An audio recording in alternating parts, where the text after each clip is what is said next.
ආයිබෝවන් ඔන්න දිවිදුහිතරු 23 වෙනි වැඩසටහන අරගෙන තමයි අද දිනේත් අපි ඇවිල්ලා ඉන්නේ.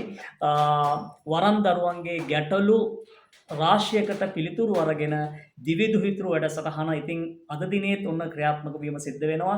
ඉතින් අපිට 22 වෙනි වැඩසටහනට ප්‍රශ්න ඉදිරිපත් කරලාපු හැමෝටම බොහොම ස්තුතියි. ඉතින් අපිත් එක්ක නිරන්තරයෙන්ම එකතු වෙලා ඉන්න වරන් දරුවෝ සහ විවිධ වරන් නොවන විවිධ ගැටලු තියෙන දරුවෝ අපිට විවිධ ආකාරයෙන් පණිවිඩ වෙලා තියෙනවා. ඉතින් ඒකටත් බොහොම ස්තුතියි. ඉතින් 22 වෙනි වැඩසටහනේ පණිවිඩ දාලා තිබ්බ වරන් දරුවන්ගේ ගැටලු කීපයක් අරගෙන තමයි අද දිනේත් අපි 23 වෙනි වැඩසටහන මෙසේ ආරම්භ කිරීම සිද්ධ කරන්නේ. ඉතින් දිවිදුහිතරු 23 වෙනි වැඩසටහන අරගෙන උන්න සොරකලියමන් කාලිකෝවිල ප්‍රධාන දේවගතුතුමිය භාග්‍යනි මෑණියන් අද දිනේත් අපි තාමත් ආදරයෙන් 23 වෙනි වැඩසටහනට පිළිගන්න ලබනවා.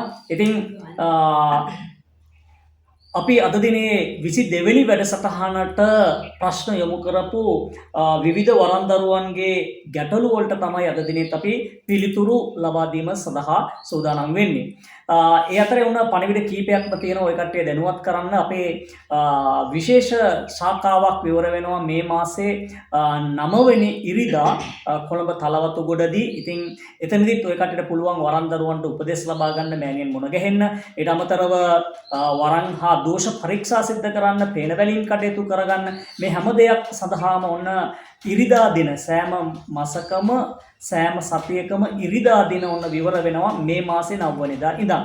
ඒ සුභාරංචියත් එක්ක ඔන්න අපේ අද දිනේ පළවෙනි ප්‍රශ්නය සඳහා තමයි යොමු වීම සිද්ධ වෙන්නේ. අවසරයි මෑණියනි, මේ ප්‍රශ්නේ යොමු කරලා තියෙන දරුවා කියන්නේ, මෑණියනි මම සාමාන්‍ය බුදුන් වඳින සහ දෙවියන් වඳින පිරිමි ළමයෙක්. මම ගෙදර ප්‍රධාන පහනට අමතරව මගේ කාමරේත් බුදුන් වඳිනවා. මම ඒ වගේම දෙවියන් වශයෙන් ලක්ෂ්මී, සරස්වති, ගණේෂ්, ශිව, විෂ්ණු සහ ලලිතා ත්‍රිපූර්ත සුන්දරි මෑණියන්ට සහ ශ්‍රී චක්‍රයට ගයත්‍රි මන්ත්‍ර කියලා බුදුන් වඳින වේලාවටම වඳිනවා. මේක නිවසේ කරන්න අකපැද කියලා තමයි මේ දරුවා අහන්නේ. හොඳයි, සුපිරිත පරිදි ආයුබෝවන් කියලා ප්‍රාර්ථනා කරනවා. ඉතින් පොඩි කාල වේලාවක් ගත වෙලා ගියා අපිට දිවිදුහිතරු වැඩසටහන අරගෙන එන්න මොකද තියෙන කාර්යබහුලත්වයත් එක්ක. එනාට ඔයගොල්ලෝ බලාගෙන ඉන්නවා කියන එක අපිට අමතක නෑ නේද? එහෙනම් අපි මේ ඔයගොල්ලන්ගේ පණිවිඩ, ඔයගොල්ලන්ගේ කමෙන්ට්ස් මේවට අනිවාර්යයෙන්ම උත්තර අරගෙන එනවා. ඉතින් පළවෙනි ප්‍රශ්නෙට මම මෙහෙම උත්තර දෙන්න. පුතේ, අපිට අපේ භක්තිය නිසා අපි විවිධ විදිහට දෙවියන් වන්දනාමාන කරනවා. දැන් හින්දු වේදයේ සඳහන් වෙන ආකාරයට ශ්‍රී චක්‍රයක් කෙනෙක් වන්දනා කරනවා නම් සියලුම දෙවියන් වන්දනා කළාම සමාන වෙනවා. හැබැයි එතනදී අපිට යම්කිසි ගැටලුවක් පැන නගිනවා. මේ භූමිය සහ මේ භූමි පරාසය සහ ඒ බැතිමතාගේ වේවා වරම්දරුවගේ වේවා තියෙන ඕරා පද්ධතිය මේ හැම දෙයක්ම මේ තබන පහනත් එක්ක සංසන්දනය වෙනකොට ඒ වගේම අතුරු ප්‍රතිඵල ඇති වෙන්න පුළුවන්ද කියන පැනේ තමයි ඔය ගොඩාක් දරුවෝ පහන තිබ්බට කමක් නැද්ද කියලා අහන්නේ. එතකොට ඒක නිවැරදි පරීක්ෂාවකට ලක් කරගන්න ඕනි තමන් විසින්ම. එහෙම නැත්නම් තමන් ගැන ස්වයං අධ්‍යයනයක් කරගන්න පුළුවන් මේ වගේ. දැන් අපි පුතා ඔයා දැන් මගෙන් අහනවානේ මට දැන් ඕකට කියන්න බෑ එකපාරට ඕක නරකයි කියලා. මොකද ඔබ වඳින්නේ යක්ෂයෙකුට නෙමෙයි, ඔබ වඳින්නේ පිවිතුරු දේවාත්ම වලට ශ්‍රී රත්තා ත්‍රිපුර සුන්දරී අම්මා මෑණියන් වහන්සේ කියලා කියන්නේ විශ්වය මුළු ශක්තියක්ම. ඉතින් නමුත් එතනදී ඔබ බලන්න ඕනේ මෙහෙම දෙයක්. මේ තබන පහන නිවැරදි ආකාරයට පේ වෙනවාද? ඒ කියන්නේ එහෙම පේ වෙනවා නම් ඔබ කරන පහන සිද්ධියක් ඇති වෙලා තියෙනවා නම් පුතේ ඔබට යම්කිසි සැනසීමක් තියෙනවා. පෙර කාලයට වඩා සැනසීමක් දැනෙනවද? මොහොතින් මොහොත හරි සැනසීමක් ඇති වෙනවද? ප්‍රශ්නයක් ආවහම ඉක්මනින් උත්තරයක් ගන්න පුළුවන්ද? මේ වගේ කරුණු තමයි සර් මේ පහනකින් අපි බලාපොරොත්තු වෙන්නේ. ඒ කියන්නේ පහන තියලා මේක ප්‍රතිඵල එනවා කියන්නේ එතකොට. ඉතින් එහෙම නැතුව කරදර වැඩි නම්, දුක්ඛම් කටළු වැඩි නම්, රියානතුරු වැඩි නම්, ගෙදර ලේ හැලෙනවා වැඩි නම්, ණයබර වැඩි නම් මේ වගේ ප්‍රශ්න තියෙනවා නම් පහන ගැන හොයන්න වෙනවා. ඉතින් ඒ උත්තරේ මතයි නේ. හරි. ඔන්න මම හිතන්නේ ඒ කරුවට අදාළ පැනේට නිවැරදි පිළිතුර ලැබෙන්න ඇති. අර එතනදී අහනනේ අකපද කැපද කියලා. අකපයි කියන්න බෑ. නමුත් අර ඔය වගේ අතුරු ප්‍රතිඵල තියෙනවා නම් ඉතින් පරීක්ෂාවක් කරගන්න එක තමයි පුතේ හොඳ. වඩාත්ම හොඳ. හරි. ඊළඟ ප්‍රශ්නේ අහන්නේ, අම්මා පිළියන්දල දෙවොලට වරම් පරීක්ෂාවට අපිට එන්න දිනයක් තියෙනවා ධම්මේ. ගොඩක් ආසාවෙන් ඉන්නේ. ඒ වගේම කියන්න ඕනේ අම්මා තරුණ කාලයට වැඩිය දැන් ගොඩක් ලස්සනයි. ඊර්ෂ්‍යාව නැතිකම තමයි ලොකුම හේතුව. මට ඒක හොඳට දැනෙනවා. හරි. එතනම වයසට ගිහිල්ලා නේද? ඔය ඉතින් ওই කාලයක් එක්ක ඇත්තටම ආවොයි ගොඩාක් කල් බලාගෙන ඉන්න අය තමයි සර් ওই විදිහට ඇත්තටම අපිට ලියන්නේ බොහෝම ස්තුතියි පුතේ ගොඩාක් ස්තුතිවන්ත වෙනවා මම. මොකද මම 2019 අවසාන භාගයේ ඉඳලා ඔයගොල්ලොත් එක්ක එකතු වෙනා මේ වීඩියෝ වලින් ඉතින් මම බලාගෙන ඔයගොල්ලෝගේ ආදරණීය අදහස් මට එවනවට ගොඩාක් මම ස්තුතිවන්ත වෙනවා. මට හරි හැටි උත්තර දෙන්නත් බෑ සර්. ඒ කියන්නේ මම කාර්යබහුල වැඩිනේ. සමහර ඒවා මම දකිනවා. ඒකට එක්කෙනෙකුට උත්තර දුන්නොත් අනිත් පිරිසත් පව නිසා මම ඇත්තටම මේ ඒකයි මේ වගේ වැඩසටහන නිර්මාණය කළේ. ඉතින් ගොඩාක් ස්තුතියි කියනවා. මොකද මගෙන් අහන ප්‍රශ්නයක් තියෙනවද? ඒ දරුවා අහන්නේ පිළියන්දලට එනවද කියලා. එතකොට හරි. එතකොට ඒකට මම මෙහෙම කියන්නම්. දැන් පිළියන්දලටත් ළඟයි මම ඉන්න අපේ අලුත්ම ශාඛාව නේද සර්? ඉතින් පිළියන්දලට කිලෝමීටර් 7ක් වගේ තියෙනවා. එතකොට තලවතු ගොඩට ඔයගොල්ලන්ට හැමෝටම එන්න පුළුවන් හරිම පහසෙන්. ඉතින් ඒ හින්දා ඔන්න මම නියත වශයෙන් මේ ස්ථානයේ ඉන්නවා. ඇවිල්ලා මම මුණ ගැහෙන්න පුළුවන් පුතේ. හරි. ඒක මම කලිනුත් කිව්ව පිළියන්දල අලුත්ම ශාඛාවක් මේ මාසේ 9 වෙනිදා ඉරිදා ඉඳන් විවර වෙනවා. ඉතින් හැම ඉරිදාවකම ඊට පස්සේ ඉඳන් එන හැම ඉරිදාවකම ඔන්න මෑණියන් තලවතු ගොඩදී ඔය කට්ටියව මුණ ගැහෙන්න පුළුවන් තමන්ගේ ප්‍රශ්න සහ ගැටලුත් එක්ක. ඔව් අර මම සිසුන් දැන් මට ගෝලියෝ හිටියට ඒ ශිෂ්‍යයන් ඉන්න තැන්වලට යන්නේ නැතුව මගේම තැනක් තමයි මේ අරගෙන තියෙන පරමේශ්වරී ගුරුකුලයේම ශාඛාවක් ඒක. ඉතින් ඒ හින්දා බය නැතුව ඉන්න පුළුවන්. මොකද අපිට කලින් ගැටලු එහෙමත් ආව නේද සර් කියන්නේ. සමහර අය කැමති නැහැ තවත් කෙනෙකුගේ දේවලකට එන්න අම්මා මුණ ගැහෙන්න ඕනේ. තවත් කෙනෙකුගේ තැනකට එන්න කැමැත්තක් දක්වන්නේ නැහැ. එතකොට ওই වගේ මිනිස්සුන්ගේ හිතවල ක්ලේශ ඇති වෙන්නත් පුළුවන්. ඒ කියන්නේ එක එක අයගේ එක එක දේවල් නිසා මම තීරණය කරා මගේම කියලා තැනක් නිර්මාණය කරගන්න. ඉතින් බය නැතුව ඔයගොල්ලන්ට එන්න පුළුවන් තලවතුගොඩ ශාඛාව පරමේශ්වරී ගුරුකුලයේම එක ශාඛාවක් විදිහට විවර වෙනවා. හරි. මීළඟ ප්‍රශ්නය යොමු කරන දිනේක අහන්නේ අම්මා ගොඩක් දේවාල වලින් මගේ ජන්මපත්‍ර පරීක්ෂාවේදී සහ පේන බැලීම් වලදී කියනවා විෂ්ණු දෙවියන්, සමන් දෙවියන්, දුර්ගම්ම මුල් වෙච්ච සිහි ආකර්ෂණ වරමක් තියෙනවා කියලා. මේ ගැන පැහැදිලි කරලා දෙන්න කියලා තමයි ඉල්ලන්නේ. ඔව් මම වරම් සම්බන්ධයෙන් නම් ගොඩක් වීඩියෝ කරනවා පුතේ. එතකොට ඒ ටිකත් බලන්න. විශේෂයෙන් ජන්මපත්‍රයකදී තමන්ගේ ජන්ම කාල යෝගත් එක්ක බලනකොට ඇත්තටම තමන්ට වරම් බලයක් තියෙනවද? ඒවා කොයි දෙවියන්ගේ ආකර්ෂණය මත දෙන්නේ කියන එක කියන්න පුළුවන් මූලික වශයෙන්. නමුත් අපි දැනටපත් වෙලා ඉන්න තත්ත්වය සහ දැන් අපි ගෙවන කාල යෝගයත් එක්ක ඒක සසඳා බලන එක වඩාත් වැදගත් බව මම කියනවා. සාමාන්‍ය සිහි ආකර්ෂණ වරමකදී ආරුඩ වෙන්නත් පුළුවන්, වෙන්නත් පුළුවන්, පණිවිඩ දෙන්නත් පුළුවන්, පේන කටයුතු කරගන්න හැකි වෙන්නත් පුළුවන්, නැහැකි වෙන්නත් පුළුවන්. මොකද මේ සමහර වරම් වලට කැමරුම නැහැ සර්. ඒකට ඒවා හදා ගන්න ඕනේ. ඒකට සමහර වරම් වලට පේන්නේ නැහැ. සමහර වරම් වලට ගොඩාක් වෙලාවට සිහි වරමට එහෙම තියෙනවා. සමහර අයට ආරුඩේ නැහැ. ඒකට ඒවා සකසා ගන්නත් පුළුවන් ක්‍රමවේද තියෙනවා. ඉතින් සිහි ආකර්ෂණ වර්ම කියලා කියන්නේ සමහර වෙලාවට අපිට මෙහෙම ඉඳගෙන හිටියා අපිට දෙයක් හිතට නැගෙනවා. දැන් ඔතනින් ඉක්මනට නැගිටින්න මෙතන ගැටලුවක් ඇති වෙනවා. ඔය වගේ. එහෙම නැත්නම් තව සුළු මොහොතකින් රියානතුරක් වෙනවා. මේ වගේ දේවල් ළමයින්ට දැනෙන්නේ නැති. ඒ වගේ Tamanට හොඳට වෙන දේ පේනවා. වෙන දේ Tamanට දැනෙනවා. ඒක තමයි පුතේ අපි සිහි ආකර්ෂණ වර්මක් කියලා කියන්නේ. ජන්මපත්‍රයෙන් එහෙම බලලා කියන්නත් පුළුවන්. එහෙම වරම් වර්ගක් තියෙනවා. ඉතින් අඩු වැඩි වශයෙන් මේ වගේ අඩුළු හුඩුකම් හදා ගන්න තරම් දරුවන්ට සිද්ධ වෙනවා. හරි. ඔන්න උත්තරේ හම්බ වෙන්නේ නැති. හරි. මේ ඊළඟට ප්‍රශ්න යොමු කරන දරුවා ටිකක් දීර්ඝව විස්තර කරනවා. තෙරුවන් සරණයි අම්මා. මගේ ගැටලුව මේයි. කුඩා කාල සිටම දෙවියන්ට ගොඩක් ආසයි. දැනට වයස 30ක පිරිමි ළමයි. මට වරමක් නොතිබුණත් ආරුඩ වරම් ආශ්‍රිත වීඩියෝ බලන්න හරි ආසයි. මම භාවනා කරලා ආනාපානසති චක්‍ර භාවනාව කරනවා. මාව දෙපැත්තට වැනෙනවා අම්මා. හිත සංසුන් වුණාම දැන් භාවනා නොකලත් එහෙම වෙනවා. කලුතර බෙල්ලන් විල බෝධීන් වහන්සේ වඳින්න යනවා. බෝගහ ළඟින් එන්න හිත නැහැ. අම්මේ මගේ ප්‍රශ්නේ දැන් හොඳටම ආරූඪ වෙනවා. ඉඳ දෙපැත්තට වැන්නලා හිස හොඳටම කැරකෙනවා. මට නවත්ත ගන්න බෑ. ඒත් මට සිහිය තියෙනවා. මට හිතා ගන්න බෑ අම්මා මේ මොකද්ද වෙන්නේ කියලා. මට හොඳටම සිහිය තියෙනවා. ඒත් හොඳටම ඔළුව කැරකෙනවා. මාව වැටෙනවා. අර අම්මගේ වීඩියෝ වල ඉන්න පිරිමි ළමයි වගේම ඉතාමත් වේගයෙන් හිස කැරකෙනවා. ඇඟ රිදෙන්නේ බෙල්ල රිදෙන්නේ නැහැ. මේක වරමක්ද දෝෂයක්ද අම්මා කියලා තමයි අහන්නේ. ඔව් ඔය දැන් කියන ලක්ෂණ අනුව බලලා මම කිව්වොත් එහෙනම් ඔකට මම පොදුවේ උත්තරයක් දෙන්නස වරමක් කියලා. මොකද දැන් නරක එකක්වත් කියුනේ නැහනේ. හැබැයි ඉතින් අර වරම් වල ස්වභාවය තමයි වරමක් අපි කම්පන සංඛ්‍යාතයකට නතු කරගෙන යනකොට අර වැටීම් වගේ දේවල් අපිට අඩු කරගන්න අවම කරගන්න පුළුවන්. මොකද තමගේ ඔයා ශක්තිය බලවත් වෙනකොට වඩින දේවතාවුන් වහන්සේගේ පින්බලතාව වැඩි වෙනකොට අපිට මේ දේවල් හදා ගන්න හොඳටම පුළුවන්. භාවනාව නම් නතර කරන්න එපා. භාවනාව ගොඩාක් හොඳ දෙයක්. මම මේ කියන්නේ මම මට ඇහුණා එතනදී කියනවා චක්‍ර භාවනාව නෙමෙයි ආනාපාන සති භාවනාව කියනවා කියන්නේ. මොකද චක්‍ර භාවනාව අපි වඩා ගන්න නිරන්තරයෙන් තනියම ගුරු ඇසුරක් නැතුව ගියොත් අපිට උමුතු තත්ත්වයක් වුණත් ඇති වෙන්න පුළුවන් සර්. ඉතින් මම දකින ආනාපාන සති භාවනාව එහෙම නැහැ, මෛත්‍රී භාවනාව එහෙම නැහැ. තමන්ට තියෙන දේවල් තවදුරටත් තමන්ට ලැබෙවි තාම හොඳින්. ඉතින් වරමක් කියන එක මම කියන්නම්. නමුත් ඔබ පරීක්ෂාවකට ලක් වෙලා හරිම උත්තරයක් ලබා ගන්න. හරි. ඊළඟට ප්‍රශ්න යොමු කරන දරුවා අවසරයි ආදරණීය මගේ අම්මේ. මගේ මියගිය අත්තා මා පිටුපසෙන් සිටින මා ආරක්ෂා කරනවා. ආරූඪයක් නොවේ. නමුත් මගේ අම්මේ පරීක්ෂා කර බැලීමේදී ඔහු භූතාත්මයක් බව පැහැදිලි වුණා.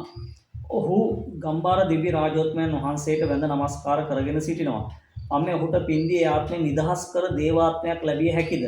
ඔහු මට වරමක් දේවිද? මා කුමක් කළ යුතුද පැහැදිලි කරන්න කියලා තමයි අහන්නේ. ඔව් මෙහෙමයි. දැන් ඔබ වටා ඉන්නවා කියලා දැන් ඔබ විශ්වාස ආරංචි මාර්ගයකින් බැලුවා නම් එහෙම නැත්නම් පුතේ ඔබට ඒ කටයුත්ත මෙහෙමමයි මංගාව ඉන්නවමයි කියලා ඔබට හිතුණොත් දැන් භූතාත්මයක් කියලා දන්නවා නම් අපිට එකපාරට ඒ අය ඔසවා තබන්න බෑස. ඒ අනුව එයා ආපු අරමුණ මොකද්ද කියන එක තමයි පුතේ අපි මුලින්ම බලන්න. වාට වරමක් දෙන්න දැන් ඔයා තුල නිකන් ඉන්නේ නැහැ. සමහරවිට දැන් මිනිස්සු හිතනවා අපේ ළඟට වෙලා නිකන් ඉන්නවා කියලා නෑ. ඒ කාලේ ඒ ලෝකේ ඒ කාලේ හරි වැදගත්.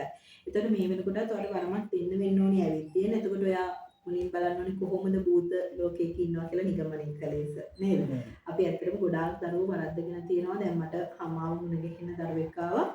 ඒ දරුවාට හැම තැනකින්ම කියලා තියෙන්නේ ප්‍රේතෙක් ඔයා පසුපස ඉන්නවා කියලා. හැබැයි බැලින්නම් හොඳ දේවතාවුන් වහන්සේ නමක් තමයි ඉන්නේ. තේින්නත් කියනවා ඔක්කොම අනිත් එක පිරිසිදුව ඉන්නවා. ප්‍රේතාත්ම හරි එහෙම ඒ තරම් පිරිසිදුව ඉන්නවා මම දැකලා නෑ බුදුන් ඇඳගෙන ඒ විදිහට. ඉතින් ඒ වගේ නිවැරදි මුලින් පරීක්ෂාවකට ලක් වෙන්න පුතේ. හැබැයි ඔබ හිතන අයරට දැන් ඔබ හිතන ප්‍රශ්නෙට මම උත්තරයක් දුන්නොත් ඔබට පුළුවන් ගම්බාර දෙවි හාමුදුරන්ට වැදගෙන ඉන්නවා නම් ඔබ දකින්නේ ගම්බාර දෙවි උත්තමයන් වහන්සේ ගාවම පුද පූජා තියෙන එක, උන්වහන්සේට මල් මාල පූජා කරන එක. ගම්බාර උත්තමයන් වහන්සේ ගොඩක් කැමති දැරිමුණු දෙවි හාමුදුරන්ගේ අලුත් නුවර බෝ සමිඳුන්ට උන්වහන්සේ ගාව ගිහිල්ලා වැඩ කටයුතු කරන එක. ඕනෑම බෝධින් වහන්සේ නමක් ගාව බෝධි පූජාමය කටයුතු කරන එක වගේ දේවල් වලින් ඒ නමට පින් දෙන එක ඒ ආත්මය සූපත් කරන්න ඉතා වටිනවා. නමුත් ආත්මයක් සූපත් වෙන්නේ නැහැ ආපු ඉච්ඡාව මොකද්ද කියලා දැනගත්තේ නැත්නම්. ඒ හින්දා ඒකත් දැනගන්න වටිනවා. හරි. ඊළඟ ප්‍රශ්නේ මගේ අම්මේ මම දේවාලයක් කරගෙන යන කෙනෙක්. මම අම්මා ළඟට ආවා වරම් පරීක්ෂණයකට. එදා ඉඳන්ම මම ගොඩක් වෙනස් වුණා. මම ගොඩක් දහමට ලැබි වුණා. මට කවිමාලා වලින් මට යන ගමන් මඟ කියවෙනවා. ඒ වෙනස අම්මා ළඟට ආවා. පස්සේ අම්මට ගොඩක් පින් දැන් මගේ දේවල්ට එක්කෙනෙක් දෙන්නෙක් එනවා. මම කියන පේනෙත් හරි. ඒ තමයි මට බයයි. කවුරු හරි පේන බලන්න ආවම මට බයක් හිතෙනවා අම්මේ. මම කියන පේන වැරදිද කියලා පහදා දෙන්න කියලා තමයි ඇය අහන්නේ. ඕගොල්ලන් සර්ම මේ උත්තරයක් දෙන්න. දැන් අපේ ගුරුකුලය තුළ ඉගෙන ගන්න දරුවෝ හැමෝටම පේන කීමේ හැකියාව තියෙනවා නේද සර්? එතකොට මිනිස්සුන්ට පිළිට වෙන්න හැකියාව තියෙනවා. නමුත් ඒගොල්ලෝ පෞරුෂත්ව සාධකයක් තමන්ගේ ජීවිතේට එකතු කර ගන්නවා. එතකොට දේව ගැතිනියක් විදිහට දේව ගැතියෙක් විදිහට ඔබට පෞරුෂත්ව සාධකය අනිවාර්යෙන් පිළිටන්න ඕනේ පුතේ. එතකොට එහෙම නැත්නම් අපි ඒක ප්‍රායෝගික ක්‍රියාකාරකම් මගින් පුතේ අපි ඒක පුහුණු කරනවා. ඉතින් ඒක ඇත්තටම පුහුණු විය යුතු දෙයක්. අර බීතිය මුල් කාලේදී ඕනම දරුවෙකුට ඇති වෙන්න පුළුවන්. නමුත් ඒක විධිමත් සැලසුමකට අනුගත වෙලා ගියාම ඒක හරි පහසු දෙයක්. හොඳ විධිමත් අධ්‍යාපනයක් ලබන්න ඒක තමයි කරන්න තියෙන දේ. අර සැක බය කියන දේ දුරු වෙනවා එතකොට. එහෙම දැන් පරමේශ්වරී ගුරුකුලයට එන පසුකාලයක් තියෙනවා නම් සහ නැවත වර්ණ පරීක්ෂාවකට තේරෙන්න ඉපේද? මේ ඒ හින්දා මම එකටත් උත්තරයක් දෙන්නම්. ඔයාලට පුළුවන් නම් ධන දෙවියන් ගාවට පැණි රස වගේ පූජා කරලා සබ්දයක් පූජාවක් එහෙම දීලා ගණේෂ්ට අර සබ්ද පූජාවක් වගේ දීලා ඔයා ප්‍රාර්ථනා කරන්න ඔයාට වගේ බීතිය නැති වෙන්න කියලා ගණේෂ්ට ගොඩක් පැණි රස වගේ දේවල් පූජා කරලා. හරි. ඒකත් එක්කම පරමේශ්වරී ගුරුකුලය පිහිටලා තියෙන්නේ නැත්නම් අපි නිර්මාණය කරලා තියෙන්නේ ඔන්න ඔය වගේ දරුවන්ට. හරි. එතකොට ඒකෙන් කරන ප්‍රධාන මෙහෙය තමයි මේ දරුවන්ගේ බය සැක කියන එක නැති කරලා සමාජයට හොඳ දේවගතිවරයෙක් දේවගතිවරයක් බිහි කරන එක තමයි මේකේ ප්‍රධාන අරමුණ. ඉතින් බය නැතුව ඔය කට්ටියට පුළුවන් පරමේශ්වරී ගුරුකුලයත් එක්ක එකතු වෙලා තමන්ගේ වරන් ගමන ඉදිරි ගමන සාර්ථක කර ගැනීම. ඒ සඳහා දැන් අපි අවුරුදු 1කමාරක පාඨමාලාවක් අලුතෙන් හඳුන්වලා දීලා තියෙනවා. ඒකත් එක්ක එකතු වෙන්න කියලා හැමෝටම ආරාධනා කරනවා. වරන් දරුවන්ට තමයි විශේෂයෙන්ම. හරි. ඊළඟ ප්‍රශ්නේ මෑණියනි මම S2 පියාගත්තාම මට යම්කිසි දේවල් පේනවා. අරගෙන ඉන්නා වගේ පේනවා. කරු වලට S2 අරගෙන හිටියාම පේනවා. මට පහන් තියෙනවා. කඩවර අප්පච්චි කාලේ අම්මට කතරගම් දෙවියන්ට මම තව මූලස්ථාන වඳින්න යනවා. මේ සම්බන්ධව මොනවද කියන්න තියෙන්නේ කියලා තමයි අහන්නේ. එතන ප්‍රශ්නයක් නම් අහලා නැහැ. ඒ ඉතින් හොඳයි කියලා තමයි කියන්නේ නේද සර්? නේද? එතන ප්‍රශ්නයක් නම් මතුවෙන්නේ නැහැ. හොඳයි කියලා කියන්නම්. ඉතින් මොනවද කියන්න තියෙන්නේ කියලා නේ අහන්නේ නේද සර්? ඔව්. හරි. මේ ප්‍රශ්නය මොකලා තියෙන්නේ දියණිය අහන්නේ අම්මේ මම 2021 වරම් පරීක්ෂණයකට ආවා. මට ගුරුකුලයට බැඳෙන්න අවස්ථාවක් ලැබුණා. නමුත් සති 3කින් වගේ මට දරුවෙක් ලැබෙන්න කියලා දැනගත්තා. ඒ නිසා වරම් හදාගන්න ගුරුකුලයට ආවේ නැහැ. අම්මේ මට ආයෙ ගුරුකුලයට ඇතුල් වෙන්න පුළුවන්ද? නැවත මම වරම් පරීක්ෂාවකට යොමු විය යුතුද? ඔව් ඇත්තටම 2021 වර්ෂයකට දැනට ගොඩාක් කලින් පුතේ. එතකොට දැනට ගුරුකුලයට බඳවා ගැනීමත් අපි යම් දේවල් තව වැඩි කළා නේද සර්? බඳවා ගැනීමේදී අපි පරීක්ෂා කරනවා 55ට අනිවාර්යෙන් අඩු වෙන්න ඕනි. ඒ වගේම වරම් පරීක්ෂාව සමත් වෙන්න ඕනි. 3 පාරක් පරමේශ්වරි ගුරුකුලේ වරම් පරීක්ෂාවට ඇවිල්ලා තියෙනවා නම් ඔබට ආයෙ ඇවිල්ලා සම්බන්ධ වෙන්න බෑ. ඉතින් ඔබ එහෙම නැතුව එකපාරක් දෙපාරක් ඇවිත් තියෙනවා නම් ඔබට අවස්ථාවක් දෙන්න පුළුවන්. නැවත ඇවිල්ලා වරම් පරීක්ෂාව ඔබ සමත් වුණොත් ඔබට පරමේශ්වරි ගුරුකුලයට එකතු වෙන්න පුළුවන්. ඔව්. අනිවාර්යයෙන්ම ඔබ නැවත වරම් හා දෝෂ පරීක්ෂාවක් කරගන්න ඕනේ. මොකද සාමාන්‍යයෙන් අපි වරම් දරුවෙකුට පරීක්ෂණය සමත් කළා මාස 3ක කාලයක් පමණයි ලබා දෙන්නේ. ඒක නිසා දැන් ඔබ අවුරුදු ගාණක්ම දැන් පහුවෙලා මොකද 2021 ආවා කියන්නේ. ඒ නිසා නැවත ඔබ වරම් පරීක්ෂණයක් කරගෙන ඒකෙන් සමත් වුණොත් තමයි නැවත ඔබට ගුරුකුලයේ විවර වීම සිද්ධ වෙන්නේ. හරි.